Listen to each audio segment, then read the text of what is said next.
7절에서 9절 말씀입니다.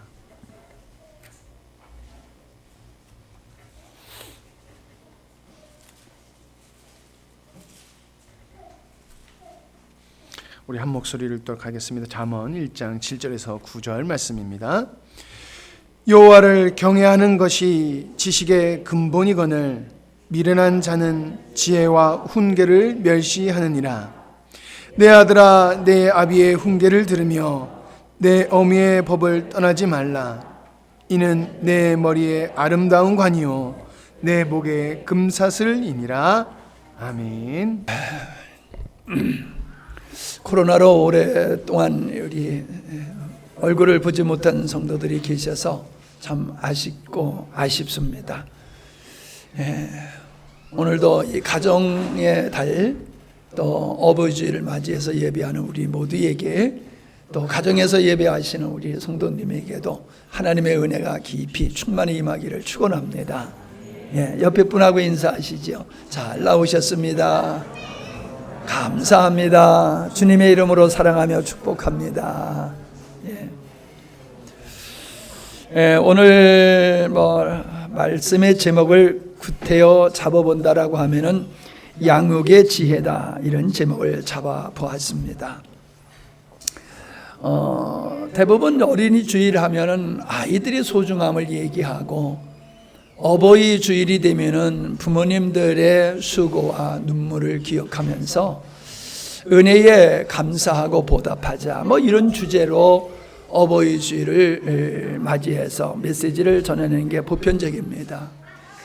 그런데 이번에 제가 말씀을 준비하면서는 참 인생을 살아오면서 아빠의 역할을, 부모의 역할을 이렇게 해왔는데, 이제 그 자녀들이 커서 이제 장성해서 또 아버지가 되고 엄마가 된 모습을 보게 되면서 이렇게 인생을 돌아보면은 참 후회스러운 게 있어요. 그리고 마음 아픈 게 있는데, 그게 내가 보다도 아빠의 역할을, 부모의 역할을 잘 했더라고 하면은 우리들의 자녀의 모습이 더 인격적으로나 영적으로나 사회적으로나 보다 더 나은 모습을 가지지 않았을까 하는 그런 후회스러운 마음이 늘 있어요. 근데 사실 우리 부모님이 저를 향하셔서 그런 마음을 가지셨거든요. 참 우리 부모님은 하실 만큼 저희한테 하셨어요. 정말 존경받는 부모님이셨어요. 그럼에도 불구하고 늘 하시는 말씀은 내가 부모님 역할, 부모의 역할을 제대로 못해서, 이런 말씀을 종종 하셨어요. 근데 그런 말씀을 들을 때마다 제 마음이 아팠거든요. 그런데 내가 이제 나이를 먹어가면서 인생을 돌아볼 때에 우리 부모님이 저에게 하셨던 말씀, 마음이 저에게도 있어요. 보다도 내가 부모의 역할을 잘했었으면, 우리 자녀들이 어렸을 때에 내가 보다도 그들에게 바른 길을 인도하고 바르게 지도했었더라면, 이런 아쉬움이, 참 후회스러운 아쉬움이 마음에 참 많아요. 그리고 마음이 아파요. 아마 모두가 그런 과정을 겪으며 가지 아니할까 하는 생각을 하면서, 보다도 우리가 좀 후회스러운 것을 줄이기 위해서 부모님의 역할, 자녀의 양육을 어떻게 해야 될까, 이런 걸 고민해 보면서 오늘 말씀을 준비해 봤습니다. 우리가 하나님을 믿는다라고 하면은 바로 천국을 이 땅에서 맛봐야지 예수님을 제대로 믿는 겁니다. 근데 천국을 맛볼 수 있는 것이 두 가지예요. 두 곳이에요. 첫째가 교회고요, 둘째가 가정이에요. 교회에서 천국을 맛을 못 본다고 하면은 건강한 교회가 아니지요. 사람이 몇 명이 모였느냐, 그거 중요한 게 아니지요.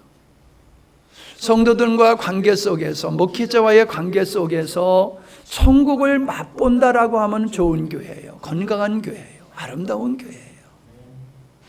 가정이라고 하는 것도 마찬가지라고 저는 생각합니다. 가정을 이루는 구성원들이 사회적으로 아무리 유능하고 높은 지위에 있고 경제적으로 부유한 삶을 산다고 한다 해서 꼭 그 가정이 천국을 맛볼 수 있는 것은 아니라는 거예요. 우리는 천국을 맛볼 수 있는 그 근원이 어디 있느냐라고 하는 걸 이미 알고 있어요. 그게 복음이에요. 사람들은 복음 하니까는 아주 복음을 쉽게 알고 있어요. 그런데 복음은 그렇게 쉽게 알 수 있는 게 아니에요.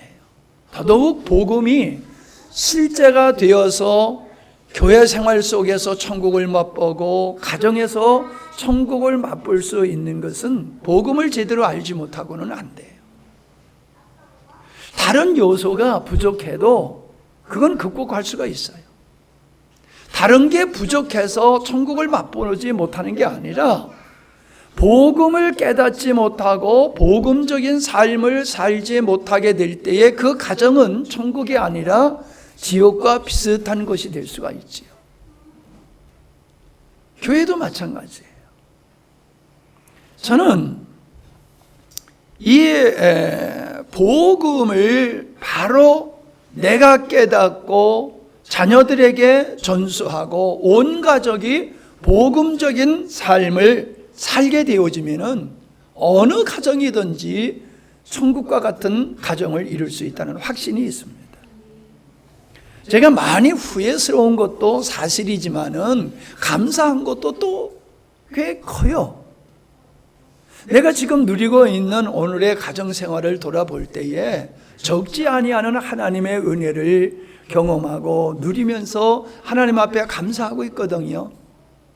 돌아보면은 그렇지 못한 가정들이 꽤 많더라는 거예요.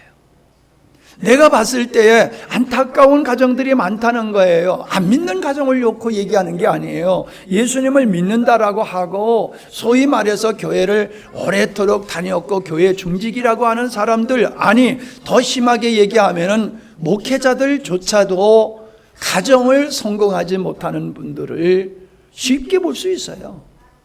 어렵게 찾아보는 게 아니라 이게 현실이에요. 네. 우리는 부모님이 훌륭한데도 자녀들이 훌륭하지 못한 가정을 보기도 하고요. 부모님은 훌륭하지 못한데 자녀들이 훌륭한 가정을 보기도 해요. 그래서 꼭 부모의 역할에 의해서 자녀들이 이렇게 삶이 만들어진다라고 하는 건 사실이지만은 꼭 그렇다라고만 말할 수는 없다는 거지요. 도리어 부모님들의 잘못을 보고 자녀들이 바른 길을 가는 지혜로운 자녀들도 있지만은 훌륭한 부모님을 두고서 그 부모님을 따라 살지 아니하고 방황하는 자녀들이 있음도 보게 됩니다. 그러니까 우리는 좋은 부모가 되어야 되고 좋은 자녀가 되어야 되는 겁니다. 좋은 부모만 요구해서는 안 돼요. 누구나 최선을 다합니다. 부모가 되어서 자녀를 향해서 최선을 하지 않는 부모가 있기는 있어요. 돌아보면은. 그러나 대부분의 부모들은 하나님 아버지의 마음을 부모들에게는 주셨어요. 아버지의 마음을, 하나님 아버지의 마음을 부모들에게 주셨어요. 그래서 하나님 아버지를 대신해서 부모님들이 우리의 자녀들을 낳고 양육하는 일을 감당케 하셨다는 거지. 예. 그런 은혜를 입는 자녀들이 부모님의 부족함이 있어도 부모님의 그 귀함과 헌신에 감사하는 마음을 가지고 살게 되어지면은 그 사람은 결코 인생의 낙오자가 되지 아니하고 문제의 삶을 살지 않게 될 것입니다. 보니까 그래요. 좋은 부모를 만나는 것도 축복이지만은 좋은 부모를 못 만났다고 내 인생이 또한 엉터리가 되는 것도 아니다 하는 거예요. 성경은 주 안에서 네 부모를 공경하라, 순정하라, 네 부모를 기쁘게 하라, 즐겁게 하라라는 말씀을 하십니다. 내가 부모가 되어서 보니까는 그 하나님께서 우리에게 그렇게 부모에게 하란 말씀이 당연하게 다가옵니다. 어떤 경우에도 부모에게는 감사해야 되고, 부모님을 기쁘게 해야 되고, 부모님을 즐겁게 해야 되고, 부모님께 순종하는 게 맞다라고 하는 것이 동의가 돼요. 우리 부모님들이 내게 했던 말씀, 내가 어렸을 때에 나에게 주셨던 말씀들이 나에게 그때는 감동이 안 됐어요. 의미를 모르고 도리어 귀찮게 여겨졌어요. 근데 내가 부모가 되어서 자녀를 양육하면서 어떤 말을 할 때에는 그게 가벼운 말이 아니에요. 인생을 살아가면서 경험한 후회를 경험하고 아픔을 경험하면서 깨달은 것들을 자녀들에게 나누어 주는 거예요. 그런데 나도 그랬지만은 대부분의 자녀들은 부모님의 참 고통을 통해서, 실패를 통해서, 아픔을 통해서 깨달은 그 어떠한 교훈을 깊이 있게 받지를 않는다는 거지요. 가볍게 받는다는 거지요. 그래서 아버지 어머니가 후회했던 그 후회를 자녀들도 동일하게 후회하는 이 어리석음이 인생이 아니냐라는 생각을 해봅니다. 인생이라고 하는 것은 한번 살아보고 다시 살아볼 수 있는 게 아니지요. 딱 한 번밖에 살 수 없는 게 인생이에요. 그러니까 많은 시행착오를 할 수밖에 없어요. 뭘 해보고 다시 하면 잘할 수 있어요. 근데 딱 한 번으로 끝나는 거예요. 인생은. 부모의 역할도 딱 한 번으로 끝나는 거지, 내가 후회스러우니까 잘못됐으니까 다시 해야 되겠다, 있을 수 없어요. 어린 아이에게는 어린 아이에 맞는 부모의 역할이 있거든요. 그때 그 역할을 못 해주면 끝나는 거예요. 그때 그 환경에 필요한 교훈을 줘야 되고, 격려를 줘야 되고, 위로를 줘야 되는데, 그때 그거 못하면은 영원히 못하는 거예요. 오늘 밥 안 먹은 거 내일 오늘 먹은 걸 대신 먹을 수 있습니까? 지나가면 끝나는 거예요.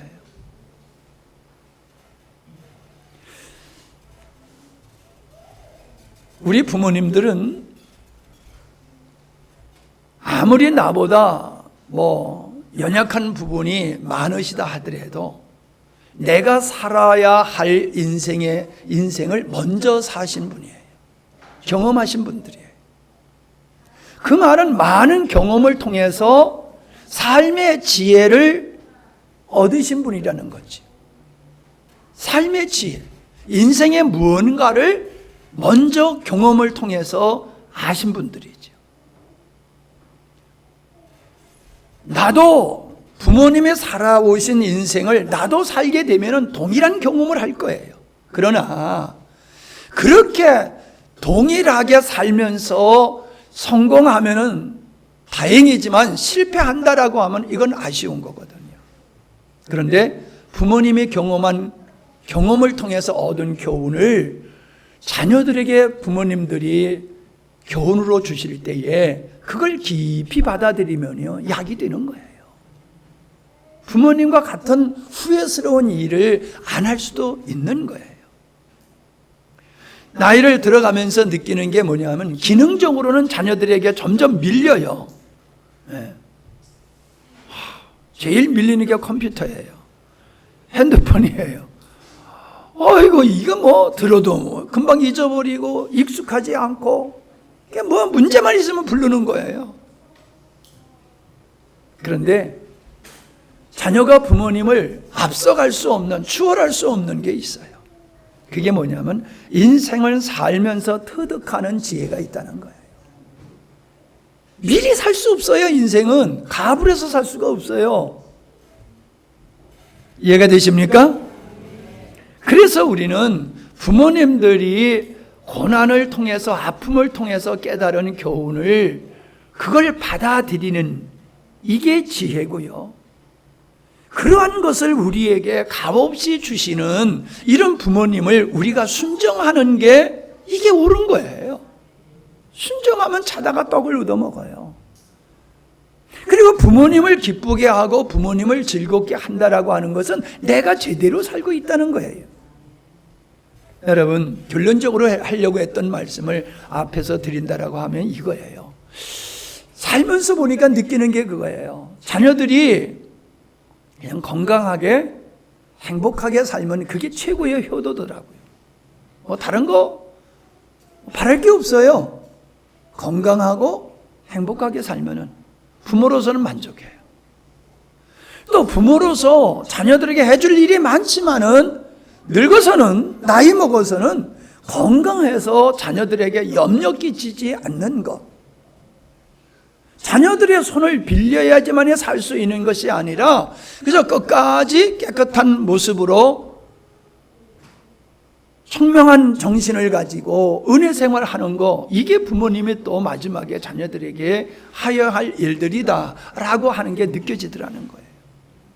그러니까 대단한 게 아니라 평범한 것, 당연한 것들을 우리가 해야지 되는데, 이런 것들을 우리가 잘못함으로 말미암아 부모에게 누가 되고 자녀에게 짐이 되어지는 이런 인생을 살게 되어지더라. 그래서 우리의 삶을, 부모의 삶을 보고 야, 인생은 아름다운 거야, 이런 생각을 가져야 되는데, 아이고 나는 결혼 생활 안 할래, 우리 아버지 어머니 사는 거 보니까 이건 생지옥이야, 나 결혼 안 할래, 이러면 안 된다는 거지. 자녀를 부림하는 현상도 있습니다만은 우정 자녀를 안 낳는 시대예요. 나는 그걸 보면서 왜 젊은 사람들이 자녀를 안 낳으려고 하느냐라고 하면, 그 사람들은 부모님과의 행복한 시간을 갖지 못한 사람들이에요. 부모님과 사랑의 아름다운 관계를 가졌던 사람은 내가 자녀를 낳아서 자녀와 함께 산다라고 하는 게 비록 수고스러움은 분명히 따르지만은 이게 얼마나 행복하냐고 하는 걸 알게 되어지면은 자녀를 안 낳으려고 들 수가 없어요. 그건 하나님의 창조의 원리일 뿐만 아니라 하나님이 우리에게 주신 은혜를 누릴 수 있는 천국의 삶을 누릴 수 있는 길이 자녀와 가정이라는 거예요. 근데 그거를 안 하려고 들어요. 그게 인생을 모르는 사람들의 모습이 아니냐라는 생각을 갖습니다. 전에도 이야기를 했습니다마는 부모님이 우리에게 가장 큰 일을 하신 일이 뭐냐면 나를 이 세상에 태어나게 하셨다는 거예요. 어떤 사람들은 그래요. 아유 목사님, 차라리 내가 안 태어났으면 내가 이 고생 안 하고 살지요.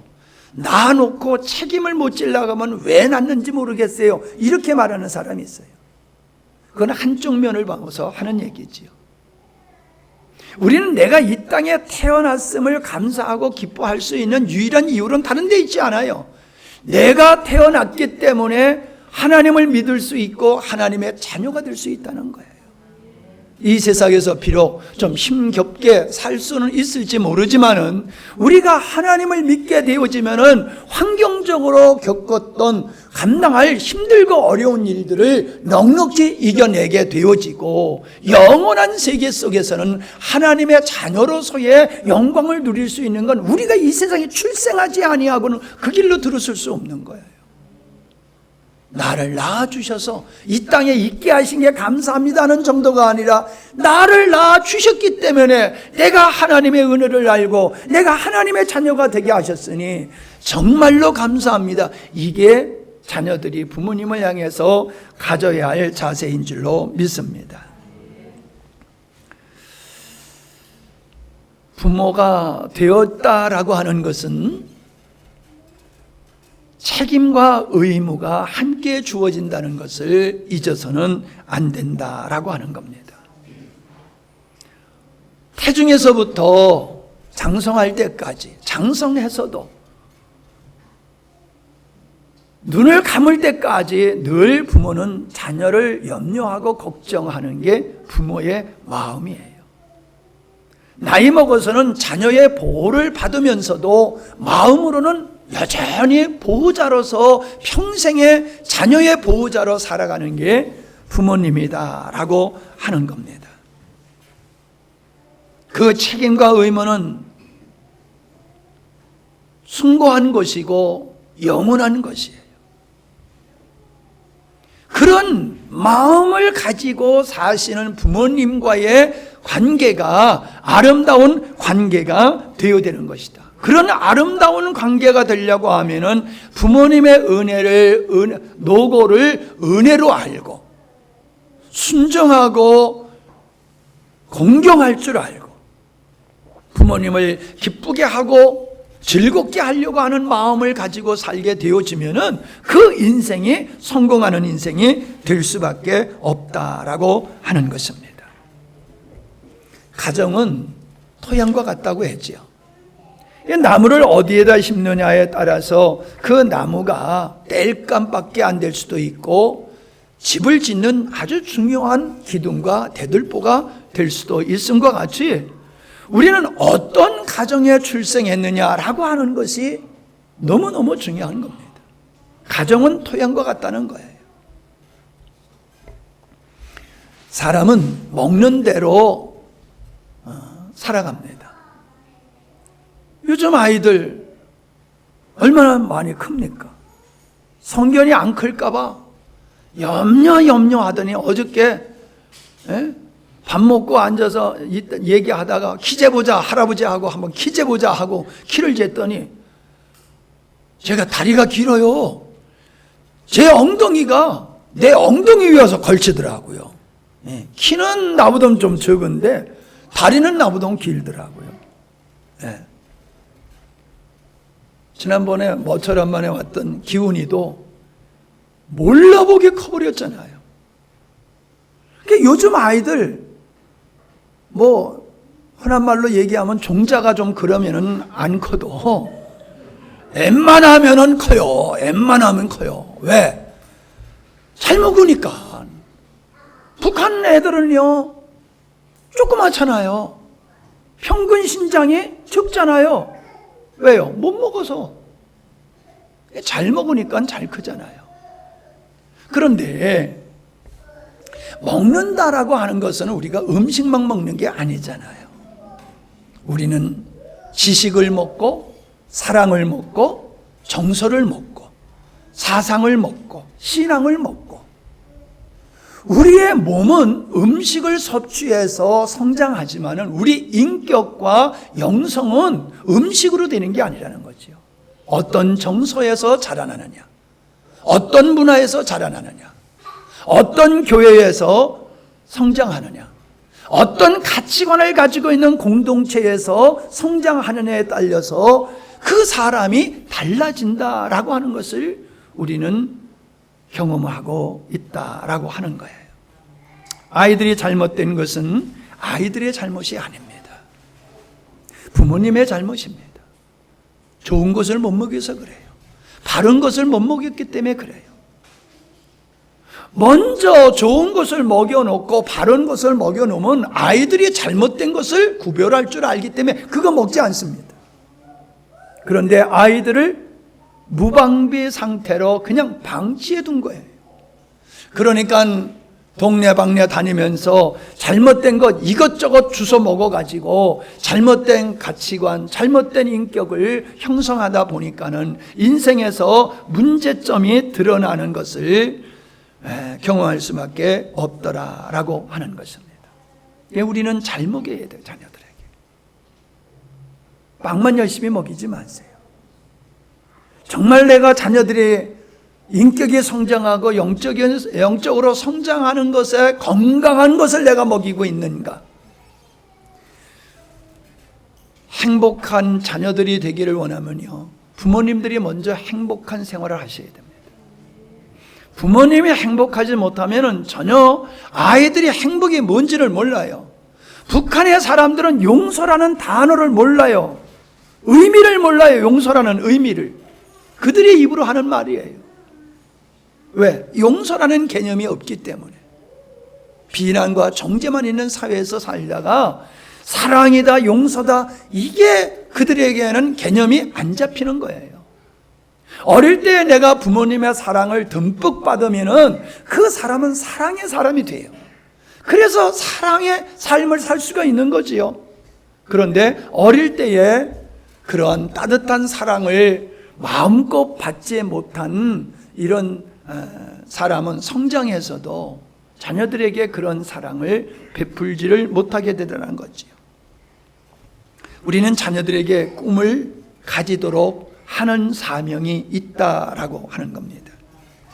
어저께 우리 김경식 집사님이 그 꿈 이름이 길어가지고 앞에 건 다 잊어버리고 하여튼 지도자 양성하는 거, 그게 이제 4주 동안 교육하고 수료가 되어서 가서 이제 축하도 하고 격려도 하면서 짧은 메시지를 제가 전했는데, 그때 제가 어제 한 얘기가 꿈에 대한 얘기를 한 거예요. 꿈은 우리에게 동력이 된다는 거예요. 꿈을 잃어버리면요, 힘을 잃어버려요. 동력을 상실해버려요. 그게 있잖아요. 쥐를 시험하는데 물 속에 빠뜨려 놓고 이거를 우유 속에다 빠뜨려 놓고 빛이 들어왔다 나갔다 들어왔다 나갔다 하게 하는 그 쥐는 오래 살지만은 깜깜한 상태에 우유에 빠뜨려 놓으면은 쥐가 금방 죽더라는 거예요. 절망하기 때문에 동력을 상실하는 거죠. 그냥 동력이 어디서 나오느냐, 삶의 동력이 어디서 나오냐면 그 사람이 어떤 꿈을 가졌느냐에 따라서 동력이 생기는 거예요. 부모님이 재산을 많이 물려줘야지 뭘 할 수 있고, 능력과 재능이 특출해야지 뭘 할 수 있고, 아니에요. 그거 착각이에요. 그거 착각이에요. 근데 꿈은요, 다 좋은 게 아니에요.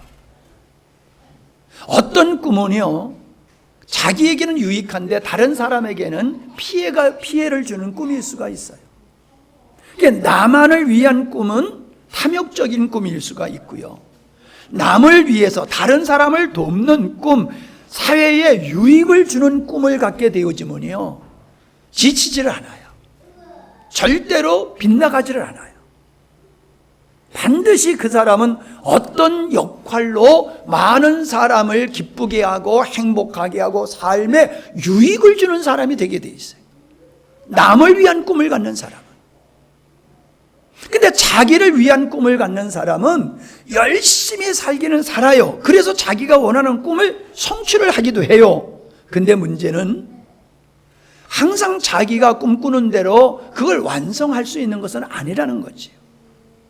그리고 완성해놓고 보니까는 이게 헛된 것이네 라고 하는 것을 발견하게 되는 거지. 우리는 사회적으로 저명한 인사들이 자살하는 이런 모습을 우리는 쉽게 보고 있습니다. 소위 출세를 우리는 지향하는 꿈을 갖는 거예요. 출세를 지향하는 꿈을 갖는 거예요. 그래서 자녀들에게 매일 원하는 게 뭐예요? 1등 해라, 공부 잘해라, 좋은 대학 가라, 좋은 직장 가라, 이런 것을 늘 자녀들에게 주문하는 거지요. 그게 뭐예요? 탐욕을 조장하는 거예요. 탐욕을 조장하는 거예요. 1등이 되라, 1등이 되라. 여러분, 1등을 누가 다 할 수 있어요? 1등을 한 사람밖에 못해요. 2등은, 3등은 할수록 많은 사람을, 많은 사람이 그거 할 수 있지만 1등은 딱 한 사람이에요. 1등을 해가지고 1등이 되어서 1등의 인생을 살고 보니까는 이게 아니래라고 하면서 인생의 허무함을 맛보게 되는 거지. 그리고 어떤 사람은 자기 꿈이 실현될 수 없는 절망을 맛보게 되니까는 스스로 인생을 포기하는 거예요. 이런 인생을 살려고 하면 이제 그만 살자 하는 거지요. 예.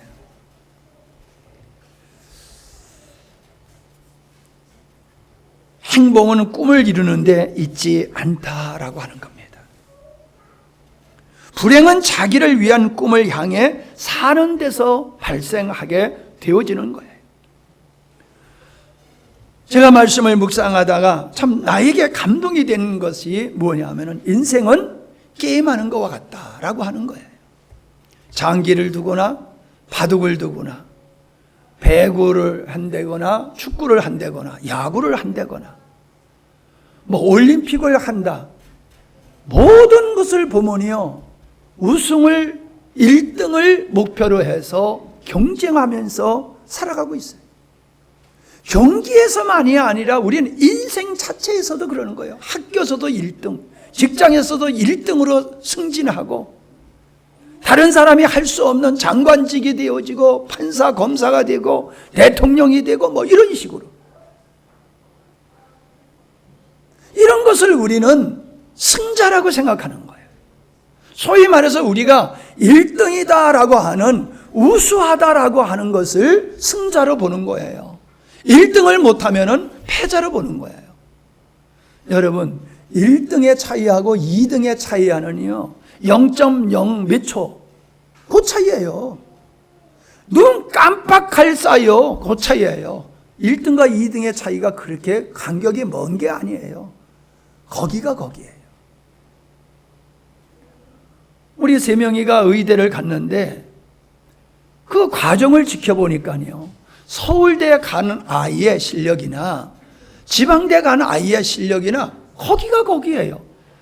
문제 하나 차이요. 문제 하나를 맞추면 서울대 가고 문제 하나 틀리면 서울대 못 가는 거예요. 실력이 거기가 거기에요. 하나로 그렇게 다른 거예요. 우리는 그러한 실력을 놓고서 서울대 못 갔다, 1등을 못했다고 해서 2등을 실패자로 보는 거예요. 여러분, 경기를 해가지고 졌다고 해서 경기를 뛰는 선수들이 형편없는 사람이 아니에요. 어떤 팀이 더 잘하고 누군가 더 잘해서 그렇지 그 사람 못했다고 해가지고 형편없는 사람이 아니란 말이에요. 근데 우리는 인생을 승자와 패자로 본다는 거예요. 그러니까 승자는 인생을 성공한 사람, 패자는 인생의 패배자.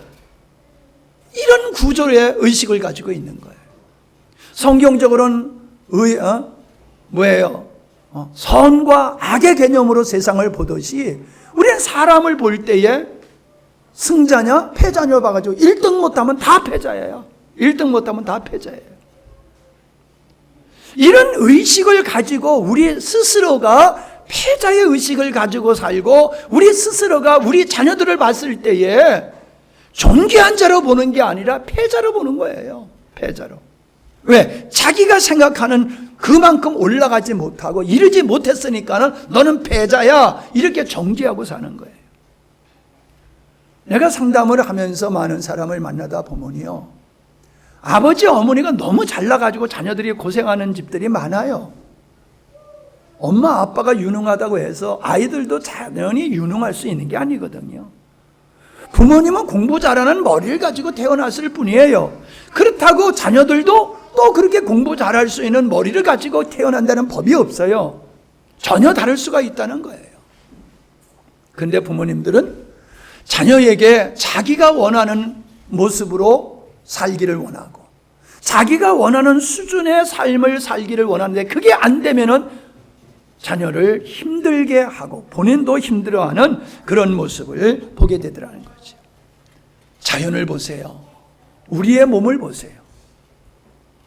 이 자연 속에, 몸 속에는요, 제가 이제 동물을도 보면서 그런 생각을 하는데, 조류는 조류의 신체적인 기능을 다 모습은 달라도 구조는 똑같아요. 동물도 마찬가지예요. 개와 말은 다르죠? 근데 신체의 구조는 똑같아요. 인간도 똑같아요, 신체의 구조가.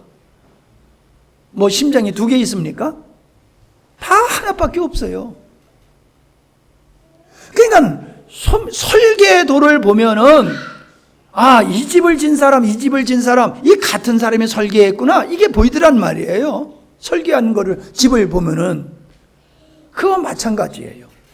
하나님은 인생을 만드시고 자연을 만드셨기 때문에 자연 속에서의 원리나 사람의 몸의 원리나 사람이 살아가는 데에 따른 원리나 동일하더라는 거예요.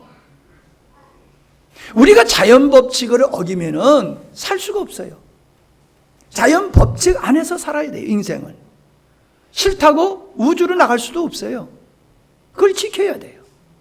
인생이 바른 인생을 살려고 하면은 하나님의 만드신 원리 안에서 살아야지 바른 인생을 살고 후회 없는 인생을 살 수 있는 것이거든요.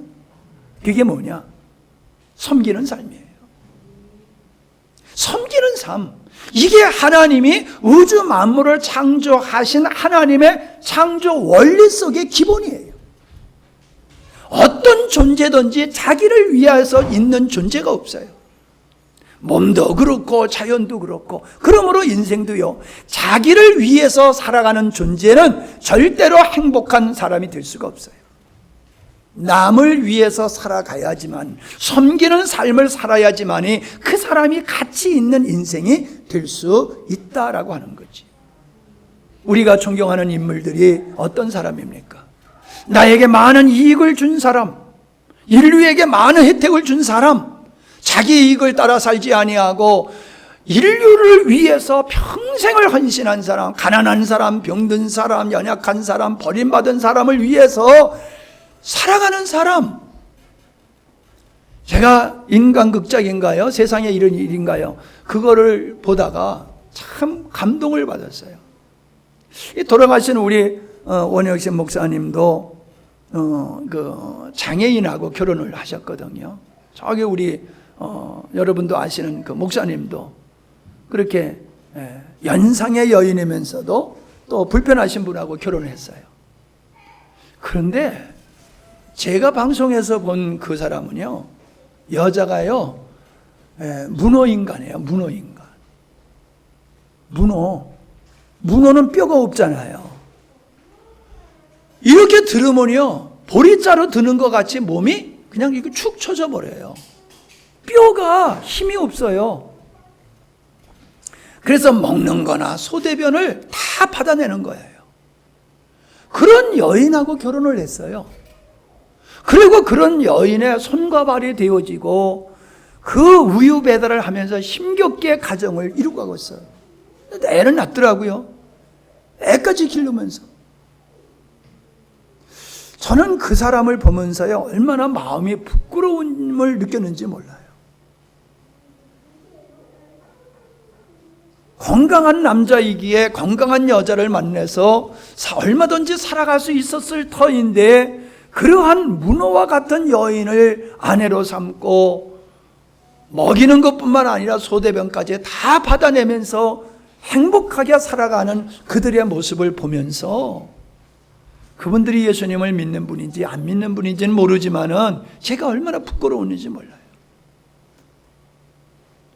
우리는 다른 사람의 섬김을 받는 삶이 출세고 성공한 인생이라고 생각하지만은 하나님의 관점에서 보면 그렇지를 않아요. 도리어 낮은 곳에서 많은 사람을 섬기는 삶을 사는 것을 성공의 인생이라고 하나님은 인정하신다는 거지. 팔복에서 말씀하고 있는 게 뭡니까? 심령이 가난한 자를 얘기하고 있어요. 마음이 청결한 자, 의에 줄인 자, 화평케 하는 자. 생각이 얼른 다 안 나는데, 팔복에서 복이 있다라고 하는 것은 세상 사람들이 복이라고 생각하지 않아요. 패배라고 생각하는 거예요. 그걸 성경에서는 그걸 복이다라고 주님이 말씀하고 있다는 거지. 그런데 인생을 살면서 보니까 역시 성경적으로 사는 것이 성경적으로 사는 것이 성공적인 인생이고 진정한 행복한 사람이더라 라고 하는 것입니다.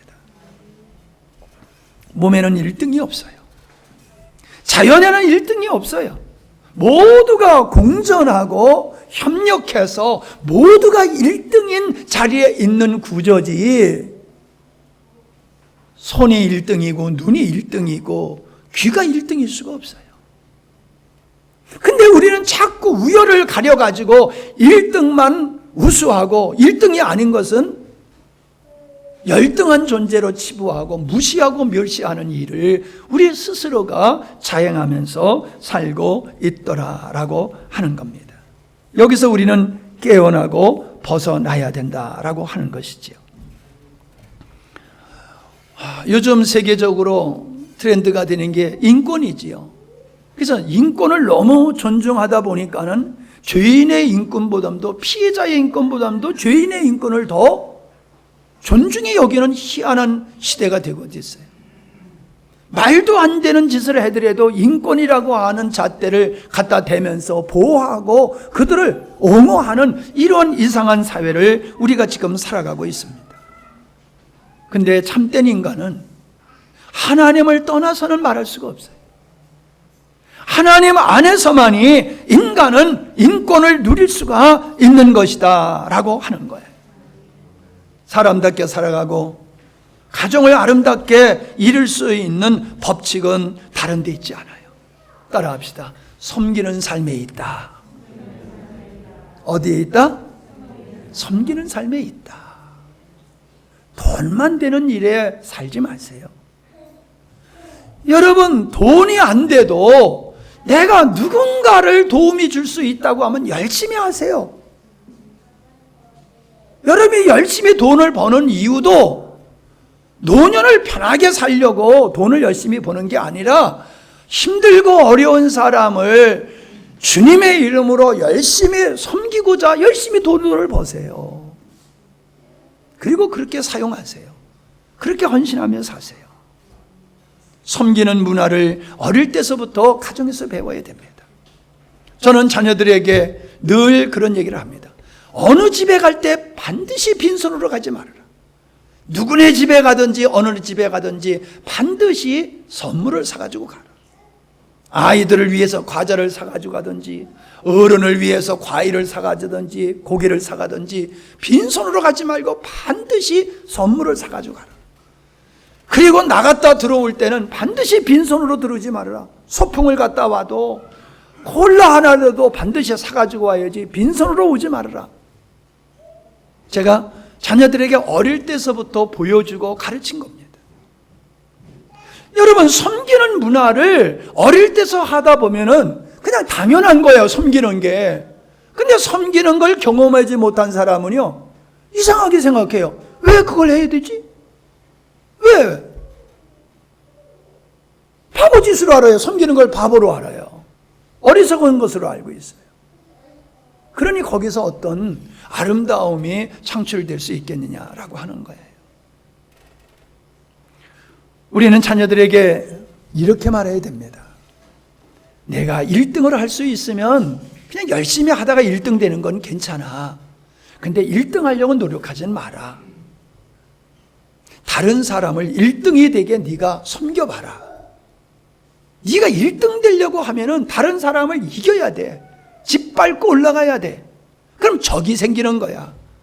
네가 다른 사람을 다 네 주위에 있는 사람을 1등이 되게 하려고 하다 보면은 적은 없어. 1등이 되지 말고 1등을 만드는 삶을 살아라. 이렇게 가르쳐 줬으면 좋겠어요. 내가 처음 하는 얘기잖아요. 근데도 아멘들을 안 하는 거 보니까는 속에서 노맨노맨하고 앉아있나 봐요. 내가 왜 그 바보 같은 짓을 우리 자녀들에게 시켜 그러는 거 아니에요? 인생의 갈등은 인간관계 속에 있는 거예요. 인간관계 속에서. 인간관계가 승리하면은 인생은 즐겁고 행복한 거예요. 네. 붙잡으러 가니까 더 열심히 뛰네. 네. 그 녀석은 안 뛸 것 같은데도 이제 크니까 뛰네 또. 네. 지 형은 그냥 토끼같이 뛰고 저거는 안 뛸 것 같더니 그래도 건강하다는 거죠. 뛰는 게. 우리 주위에 저런 아이들이 같이 있다는 게 얼마나 행복한 겁니까? 네, 아멘 하는 거 보니까 진심이에요. 이 사회가 자유민주주의, 경제 원리에 의한 사회 구조, 우리가 지금 누리고 있는 이 사회 시스템이 인간이 만든 시스템으로서는 가장 우수한 시스템이에요. 그러나 하나님이 보셨을 때는 가장 옳은 시스템은 아니에요. 도리어 인간의 욕망에 의해서 형성된 구조가 이 경쟁이라고 하는 걸 통해서 인류는 발전해 온 거예요. 그러니까 발전은 해왔지만은 인간은 점점 사악해지고 인간들은 점점 불행에 늪에 빠지고 있는 거 아니에요? 경제적으로는 좋은 삶을 살아요. 그러나 인생은 갈수록 피곤해진다는 거지요. 사람은 갈수록 사악해진다는 거지. 그것은 너를 위해서 살라고 하는 잘못된 꿈을 심어줬기 때문에 그런 일이 발생하고, 그런 구조 속에 성장하다 보니까는 아버지 어머니 돌아가시면 그때서부터 형제지간에 싸움하는 날이잖아요. 재산 가지고 유산 가지고 싸우잖아요. 섬기는 걸 가르쳤다고 하면 아우 먼저 형님 먼저 하면서 왜 싸웁니까? 나는 많으니까, 나는 내가 이렇게 부모님을 통해서 많은 은혜를 입어서 내가 이렇게 먹고 살만 하니까 좀 어려운 동생한테 이렇게 양보할 수가 있잖아요. 내가 장남이니까 내가 더 가져야 돼. 동생은, 형은 잘 살면서 왜 욕심을 부려? 그러면서 서로 더 가지려고 싸우다 보니까 원수가 돼버리잖아요. 이게 왜 그래요? 나를 위해서 사는 데서 오는 거예요. 잘못된 꿈을 가지고 잘못된 가치관을 가지고 성장했기 때문에 그런 거예요.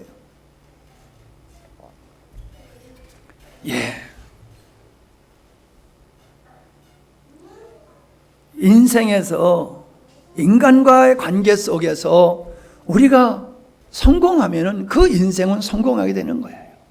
그러니까 가족과의 인간관계에서 승리하고, 사회적인 관계 속에서 승리하고, 하나님과 교회 관계에서, 인간관계에서 승리하면요, 그 인생은 승리하는 인생이 되는 거예요.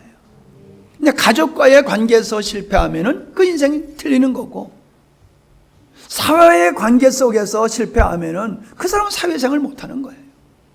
믿음의 삶 속에서 믿음의 성도들과의 관계를 성공하지 못하면은 절대로 하나님의 영광을 누리지 못합니다. 여러분, 우리는 참 부모와 같이 여겨야 되는 분들이 있어요. 물론 부모님은 당연한 거고요. 제가 목사로서 성도들의 영혼을 살피면서 섬기면서 살아오다 보니까 느끼는 게 그거예요. 나는 참 내가 경험하고 내가 깨달은 걸 자녀들에게 주고 싶은 마음이 있듯이, 영적으로 깨달은 그걸 깨닫기 위해서 내가 많은 대가를 지불했는데 이 깨달음이 실제더란 말이에요. 그러니까 이거를 성도들하고 나누고 싶은 마음이 제 안에는 가득 차 있어요. 근데 이게 누구의 몫이냐? 목마른 자의 몫이에요. 찾아오는 자의 몫이에요. 물론 제가 여러분에게 실망을 안 끼쳐 드릴 수 있을 정도의 사람은 아닌 게 맞아요. 그러나 실망을 끼칠 수 있는 요소도 있지만은 저희들과 만나서 교제할 때 얻는 유익이 전 더 크다고 생각합니다. 제 착각일지 모르지만. 많은 분들이 목사님하고 친밀한 관계를 갖는 사람들은요, 나에게 하나님의 주신 것을 점점 더 가져가요. 자기 것이 돼요. 그러니까 시간만 되면은 목사님을 찾아와 가지고 같이 식사하고 같이 교제하고 그런 시간을 내는 거예요. 시간만 되면 놀러 가는 게 아니에요. 시간만 되면은 등산 가고 딴짓하는 게 아니에요. 시간만 되면은 목사님은 찾아와요. 그런 사람에게는 하염없이 나에게 하나님이 주신 은혜가 그들의 몫으로 흘러가는 걸 보고 있어요. 근데 같이 신앙생활하는 여러분들은 매일 주일마다 먹어서 그런지 배가 불러가지고 안 와. 여러분 솔직히 한번, 여러분 그냥 목사님이지 목사님과 나와의 관계가 애틋한 사랑의 관계인지를 한번 생각해 보세요. 물론 그 책임은 나에게도 있어요. 그러나 여러분에게도 있어요.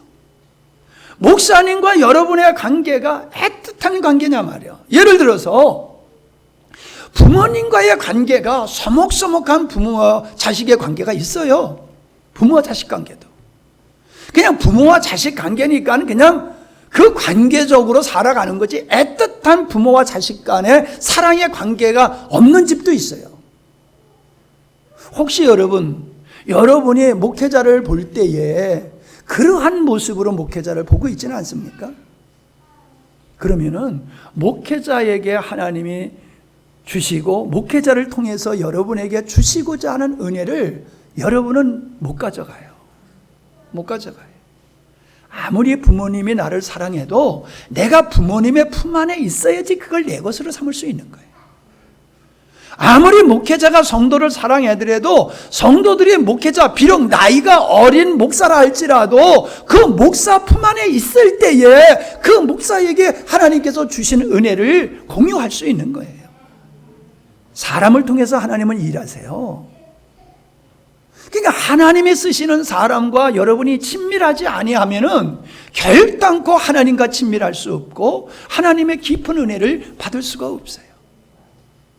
저는 늘 어릴 때에 어린 자녀들에게 그렇게 얘기를 했어요. 너네들은 성도들의 사랑을 먹고 자라는 거다. 그걸 알아라. 하나님의 사랑과 성도들의 사랑을 먹고 너네들은 성장하고 자라고 있는 거야. 그런 얘기를 제가 했습니다.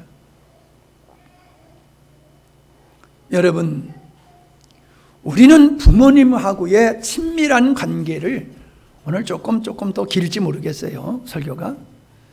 부모님과의 친밀한 관계를 가져야 됩니다. 그 친밀한 관계라고 하는 것은 그냥 같이 있다고 해서, 시간을 같이 보낸다고 해서 친밀함이 되는 게 아니에요. 깊은 것을 함께 나눌 수 있는 그 상황을, 관계를 말하는 거예요. 아이들이 어떤 얘기라도 부모님에게 할 수 있는 그런 것이 되어야 돼요. 그러니까 부모님이 가장 많이 지출하는 게 뭡니까? 여러분, 우리가 생활을 하면서 여러분이 지출하는 어느 항목의 돈이 가장 많이 지출됩니까? 자녀 교육이에요. 자녀 교육에 시간과 물질을 가장 많이 투자하고 있어요. 근데 대부분의 부모님들은 사회적 환경의 변화로 말미암아 재정은 자녀들을 위해서 재정은 엄청난 자기의 수입의 큰 비중을 차지하는 재정을 지출하면서도 자녀들에게 필요한 시간은 제공하지 않는 거예요. 자녀들과 함께 교제하는 시간은 점점 줄어들고 있어요. 그러니까는 몸만 내가 낳았고 그냥 사육하는 것 같이 하는 것이지 양육을 제대로 못하는 거예요. 양육이 안 되는 거예요. 그러니까 아이들이 잘못된 길로 빠질 수밖에 없더라라고 하는 겁니다. 내가 아는 사람 중에 미국에 가서 공부해가지고 박사가 돼서 교수 생활하는 사람이 있어요. 근데 그 사람은 늘 부모님에게 불만이에요. 부모님이 나한테 해준 게 뭐가 있어? 부모님이 나한테 해준 게 뭐가 있어? 이러한 얘기를 할 때 부모님은 환장하는 거지요. 그런데요, 도리어 부모님에게 혜택을 제대로 못 받은 사람들은 참 나는 부모님의 은혜로 삽니다 하고요, 부모님의 혜택을 금수저로서 많이 받은 사람은 도리어 나한테 해준 게 뭐 있어 그러더라고요. 예? 왜 이런 현상이 발생을 했을까? 친밀함이 없는 거예요. 친밀한 상태에 살다 보면은 자녀가 부모님의 마음을 알고 부모가 자녀의 마음을 알므로 말미암아 갈등의 요소가 생기지를 않는 거지요. 근데 대화가 없는 거예요. 같이 살 뿐이지요. 제가 어떤 글을 읽다가 아주 우스운 글을 읽었는데, 사람이 살다가 부부싸움 하잖아요. 부부싸움을 하다가 이게 장기간이 돼버렸어. 그래가지고 땀방울 쓰고 말도 안 하고 오랜 시간을 지나다가 남자가 이제 중요한 회의가 내일 아침 일찍 있었어요. 그래가지고 쪽지를 썼어. 내일 중요한 회의가 있으니 5시에 나를 꼭 깨워줘 하고 쪽지를 써가지고 침대 위에다가 이렇게 화장대 위에다 놨어요. 그리고 푹 잠에 들었는데 일어나고 보니까는 중천에 해가 뜬 거예요. 그러니까 이 남자가 놀래가지고 아니 내가 깨워달라고 중요한 회의가 있으니까 깨워달라고 그랬는데 왜 안 깨워진 거야? 그러니까 손가락으로 이렇게 가리키는 거예요.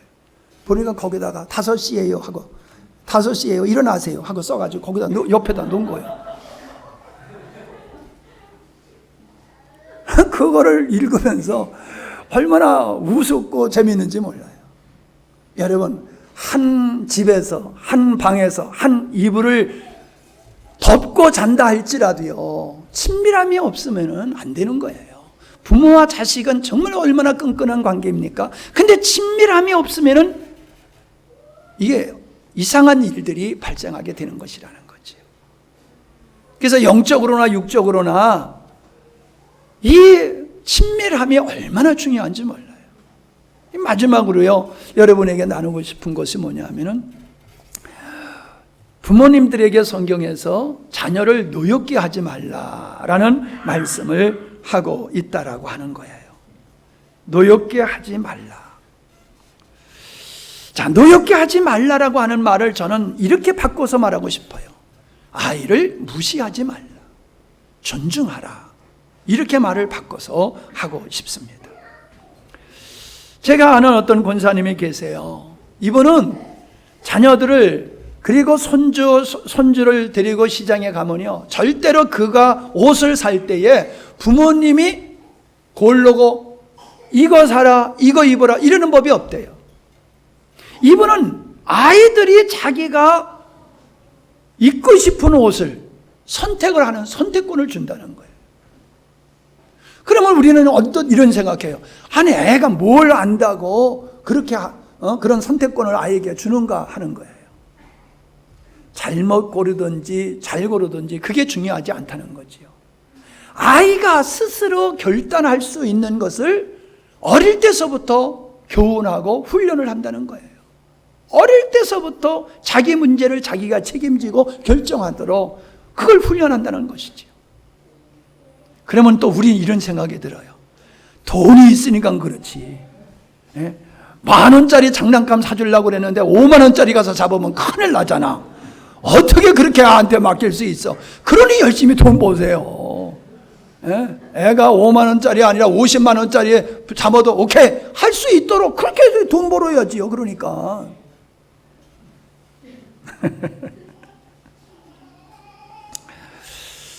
우리는 자녀들의 실수에 너무 너그럽지 못해요. 자녀들의 실수는 당연한 거지요. 여러분, 아이들의 공부를 다 잘할 수 있는 게 아니에요.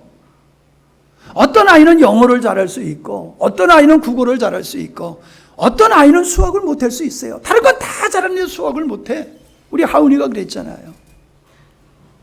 아니, 고등학교 때 실력은 별로더니 대학교 가전 실력이 좋아서, 야, 너 어떻게 대학 가서 이렇게 실력이 좋냐 그랬더니, 고등학교 때는 수학에 다 까먹었고, 대학 가니까 수학을 안 하니까는 점수가 이렇게 올라간다고 그러더라고요. 수학 못하는 애 붙잡아 보고 놓고요, 너 수학 점수 떨어지니까 이거 올라가야 돼. 그리고 막 수학만 붙들고 시키면요, 다른 것도 못해요. 스트레스 받아가지고. 근데 엄마들이 대부분 그래요. 잘하는 건 당연하고 못하는 거 붙들고 그거 끌어올리려고 하다 애 잡는 거예요. 애 망치는 거예요.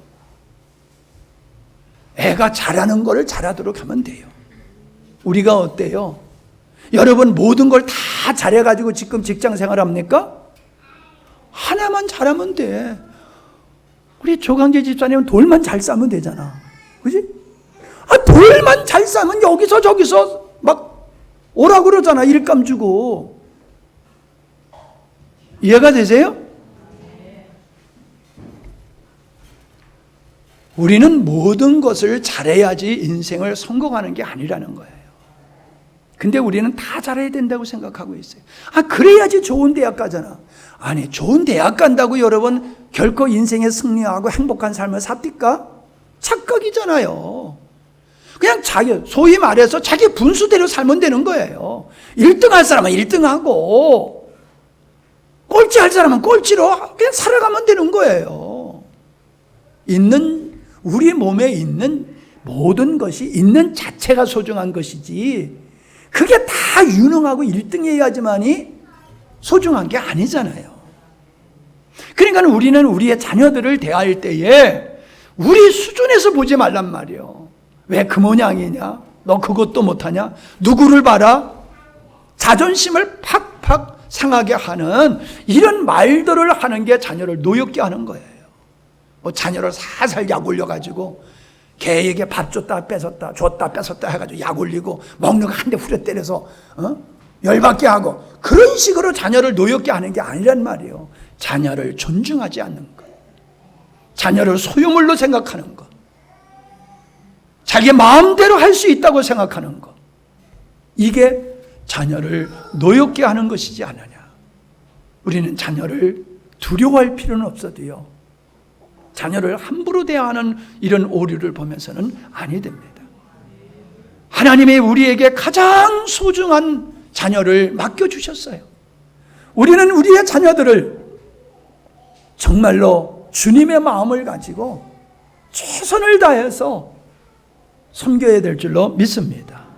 그 일을 우리가 성공적으로 해야지 돼요.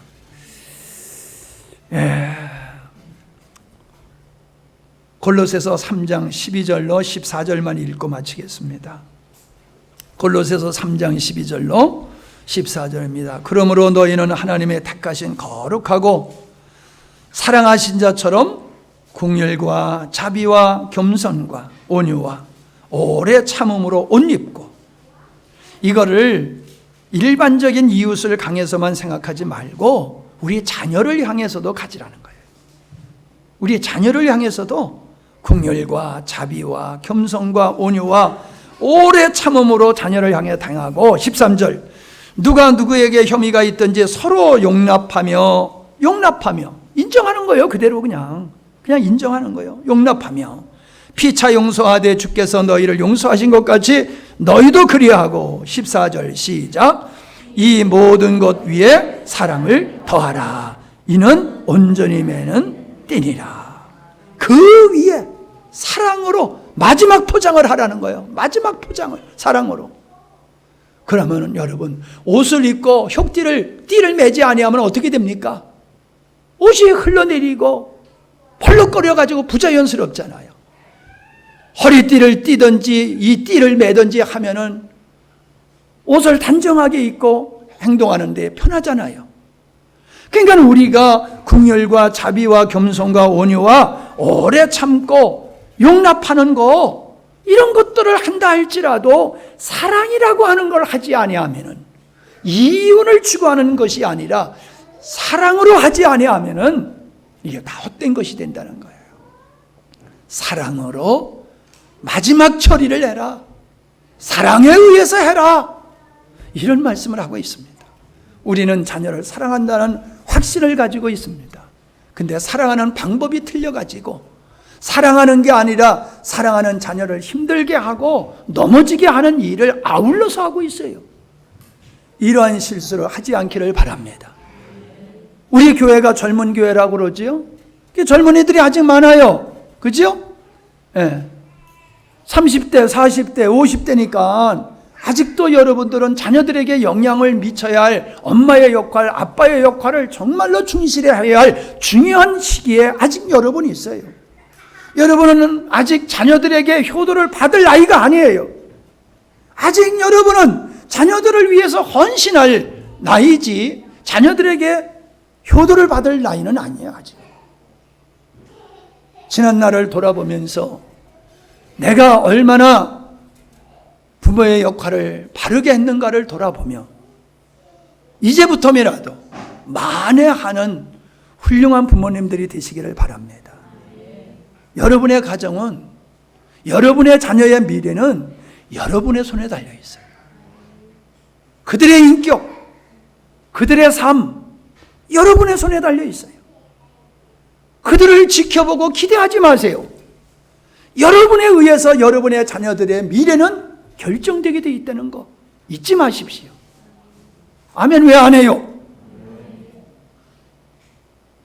부모님 날 돼가지고 기분 좋다고 목사님한테 그냥 혼나는 말씀만 듣는다고 생각하지 마시고, 제가 후회스러운 마음을 가지고 여러분에게 아픈 마음을 가지고 오늘 말씀을 전했습니다. 여러분이 잘 받아들이시면 약이 될 줄로 믿습니다. 기도합니다. 하나님, 우리에게 아름다운 가정 주심을 감사합니다. 천국을 맛볼 수 있는 가정으로 성장할 수 있도록 우리의 부모가 부모의 역할을 잘하게 하시고, 우리의 성장한 자녀들도 아직 인생을 잘 모르지만은 말씀에 의하여서 우리가 부모님의 기쁨이 되고 즐거움이 되는 삶을 사모하며 살게 해 주시옵소서. 때로는 이해가 안 돼도 순정함을 통해서 하나님의 의를 이루는 우리의 자녀들이 되게 하시고 복된 가정이 될 수 있도록 은혜를 베풀어 주옵소서.